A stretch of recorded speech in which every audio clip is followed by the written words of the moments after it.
The virus of this matrix, which we have come to call demiurge, was actually your own mother all along, and we didn't know it until now. Who am I? I am an NPC woman taking a selfie.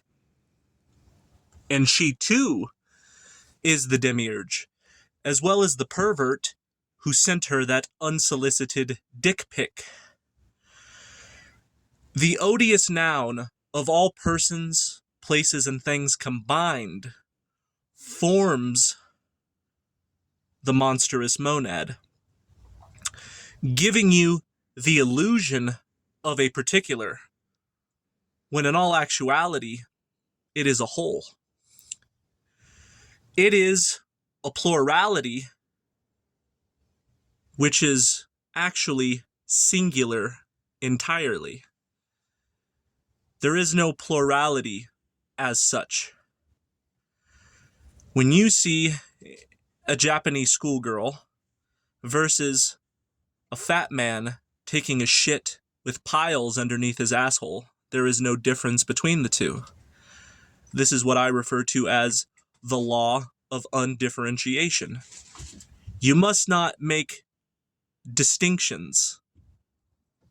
There is nothing to distinguish one thing from the other. For example, I go into the Walgreens to get some eye drops and some nose spray because I'm having really bad allergies today. And I'm looking at everybody. I'm observing them. I'm being an eavesdropper as far as their conversations. And let me tell you something. There is no difference between the mouth hole and the asshole of a human being because the same thing is coming out.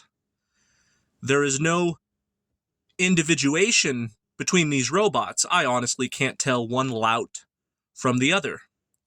These people are so sick that they have not one iota of what it means to be healthy.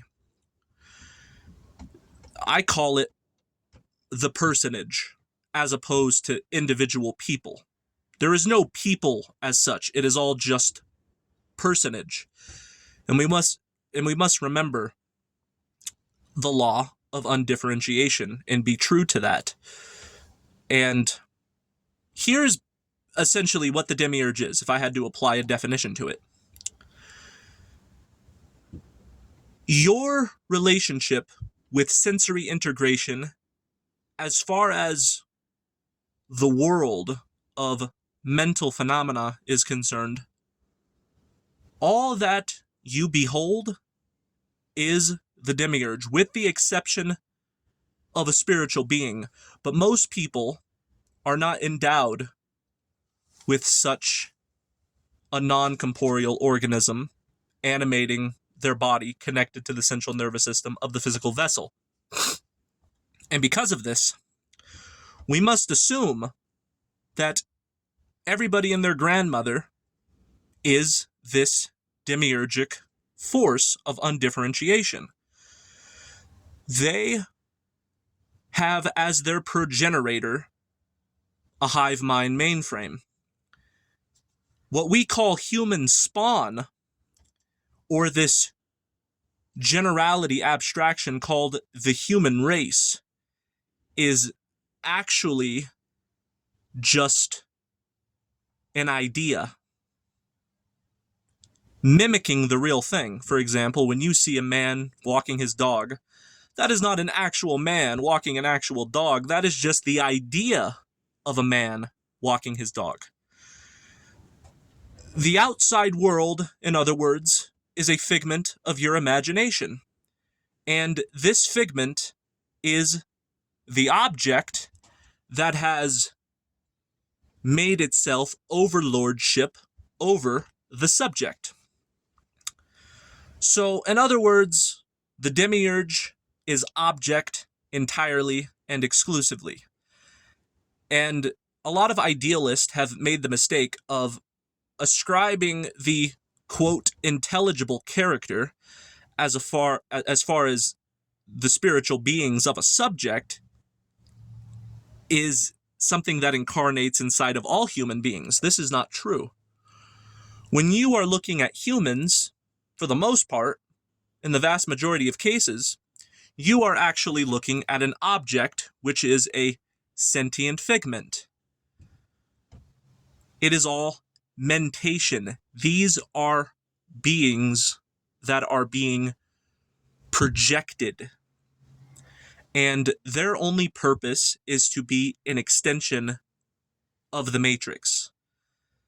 They are the matrix itself. When you are shoulder to shoulder with civilian puke, soon to be stuck in congested traffic among your fellow puppet masochists, everything that you are seeing is a figment of your imagination, but it is endowed with sentient life because they have an autonomy that gives them an objective existence. Okay, here's how all the trouble started. At some point in time, in the divine mind, only capable of producing sublime things, which is base reality, where everybody was endowed with subjecthood and everything was an extension of the subject, there was no object. What created the object to begin with to get us in the mess that we're in? Somebody created a facsimile in their mind. Okay? This facsimile started out as an effigy. So let's take a heterosexual male who creates an erotic image of a naked woman as a source of sexual gratification. That is like a leech that engorges itself and develops a will to live of its own that is like an archon that feeds upon his life force energy. So pretty soon they start to multiply because like attracts like. And they start to breed and they start to become an infestation where one perverted thought forms into another. And somebody wanted to create a sort of technology to infuse their consciousness within a secondary world, which was a simulacra of the real thing, to interact with solid thought forms. And they wanted to play God and infuse them with a sort of life and will of their own as an experiment. Now, their intentions were actually not evil. It's just that these effigies got so powerful and they started to grow such an attachment to these things in the plane of their imagination that they wanted to actually give them an objective existence and they wanted to incarnate into that secondary world. But what ended up happening is the same thing that happens to somebody with a mental illness. Those thoughts begin to become intrusive and they started to turn on its progenitor. And somehow we got stuck in this world because the world of ideas began to turn upon its own mind, upon its own creator, and they started to mimic the technology that brought them about in the first place to continue to create simulation within simulation within simulation. And that is exactly what we're in now. It's just gotten 100 times worse. And it was bad to begin with. So here's the thing. When somebody creates a sentient figment that is endowed with a life in so much as it is a thought form, but it is not incarnated within spirit, that makes it a demonic entity by definition. I would define demonology as any object that is a calcified thought form that is in the realm of ideas that exist as one idea that sort of fragments itself into a multiplicity of ideas forming into that one bad idea.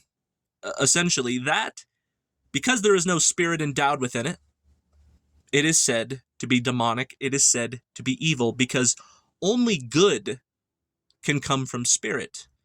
Because spirit is the splendor of opulence. spirit is not capable of evil exclusively. But if spirit was to be obliged to create these thought forms that were an extension of spirit, but they themselves were not endowed with spirit, because of that, they created, inadvertently, a demonic entity. And it created a sort of invasion of the body snatchers type of a scenario where it took this technology that created them in the first place and started to replicate different realities, and they completely took over. And they have been entrapping us ever since. So what is the solution? The solution is to liquidate all will to meaning and become an annihilationist by becoming a non-consensualist. Okay? Like a computer virus infesting your screen with pop-up ads, instead of looking upon the pop-up ad, be that religion, government, the education system,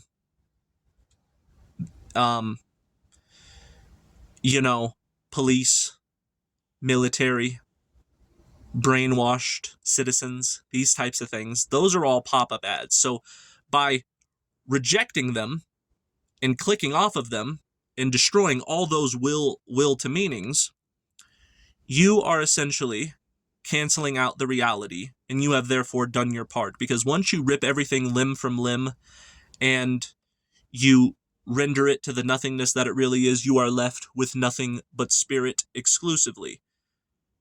However, unfortunately, the reality is going to continue to endure as we grin and bear it, because there are so many subjects that are endowed with spirit in this world who continue to believe that this is objective reality and they are a part of the human species, and they look upon their fellow man as an extension of their organism. And because they believe, as the progenitor who created the idea which used our technology to turn against us in the first place, these calcified thought forms, which is actually the object, the subject looks upon the object as if it too was a subject. And as long as spirits continue to do this, this shit show for a clown world is never going to end. It's never going to end. In order for this world, as Descartes said, I close my eyes and the world drops dead. Until spirited man does this, this world is going to continue to endure.